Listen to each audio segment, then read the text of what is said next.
महाभारत में एक ऐसा राजा हुआ जिसने मृत्यु को भी देखा और भगवान को भी, वो भी मां के गर्भ में। उसका नाम था राजा परीक्षित।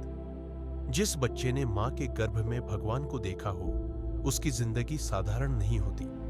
महाभारत में परीक्षित जन्म से पहले मरे और भगवान की गोद में जीवित हुए। कृष्ण ने उन्हें बचाया केवल एक कारण से, भक्ति। जहां भक्त का प्रेम सच्चा होता है, वहां मृत्यु भी हार मान लेती है। कुरुक्षेत्र का युद्ध समाप्त हो चुका था। पांडव विजयी थे, लेकिन युद्ध की राख अभी ठंडी नहीं हुई थी। अश्वत्थामा, द्रोणाचार्य का पुत्र, अपने अपमान और क्रोध में अंधा हो चुका था। उसने वह अपराध किया जिसे महाभारत का सबसे घोर पाप कहा गया।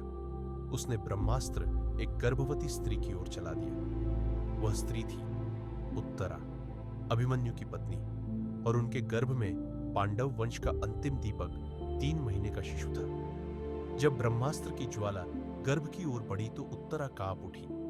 उन्होंने न शस्त्र उठाया न शाप दिया। वह सीधी भगवान श्री कृष्ण की शरण में गई। प्रभु, मेरे गर्भ में आपका भक्त है। यदि यह न रहा तो पांडव वंश समाप्त हो जाएगा। और वही महाभारत का सबसे रहस्यमय क्षण घटित हुआ। भगवान श्री कृष्ण स्वयं गर्भ में प्रवेश कर गए। 9 महीने तक भगवान उसी गर्भ में रहे, ब्रह्मास्त्र की ज्वाला को रोकते हुए।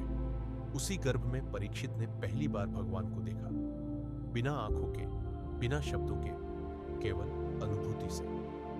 जब शिशु का जन्म हुआ तो एक क्षण के लिए सब कुछ शांत हो गया, लेकिन अगला क्षण और भी भयावह था। शिशु मृत था। ब्रह्मास्त्र का प्रभाव पूरा हो चुका था। उत्तरा मूर्छित हो गई, सभा सन्न रह गई। तभी सुभद्रा ने उस मृत शिशु को उठाया और सीधे श्री कृष्ण की गोद में रख दिया। यह कोई विनती नहीं थी, यह पूर्ण समर्पण था।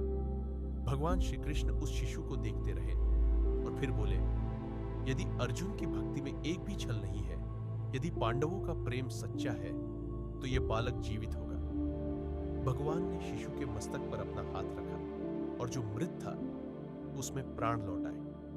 परीक्षित की पहली चेतना श्री कृष्ण की गोद में आई। उसकी पहली दृष्टि भगवान के मुख पर पड़ी, इसलिए उसका नाम पड़ा परीक्षित, जो हर चेहरे में भगवान को खोजता रहा। नारद मुनि कहते हैं, प्रहलाद जैसे भक्त के कुल में 21 पीढ़ियां तर जाती है, लेकिन पांडवों का सौभाग्य उससे भी आगे था, क्योंकि प्रहलाद के यहां भगवान प्रकट होकर चले गए, लेकिन पांडवों के यहां भगवान टिक गए। कभी मित्र बनकर, कभी सारथी बनकर, कभी दूत बनकर, तो कभी भाई बनकर। नारद स्वयं कहते हैं, विरक्त भक्तों में मैं श्रेष्ठ हूं, लेकिन गृहस्थ भक्तों में पांडवों जैसा कोई नहीं, क्योंकि जहां भगवान प्रेम से रहते हो, वहां संतान का कल्याण अपने आप निश्चित हो जाता है। परीक्षित का जीवन 3 कारणों से सुरक्षित था। पहला, मां के गर्भ में भगवत साक्षात्कार। दूसरा, पांडवों की निष्कपट भक्ति। और तीसरा, संतों और ऋषियों का संकल्प। जिस बच्चे के लिए महात्माओं ने मन में ठान लिया हो, उसे कोई पाप छू नहीं सकता। इसीलिए परीक्षित का जीवन जन्म से लेकर मृत्यु तक भगवान की निगरानी में रहा। महाभारत कोई कहानी नहीं है, यह हर इंसान की जिंदगी का सच है। जहां भगवान तभी हस्तक्षेप करते हैं जब भक्ति में कोई स्वार्थ नहीं होता। और इस चैनल पर महाभारत का हर प्रसंग आपकी जिंदगी बनकर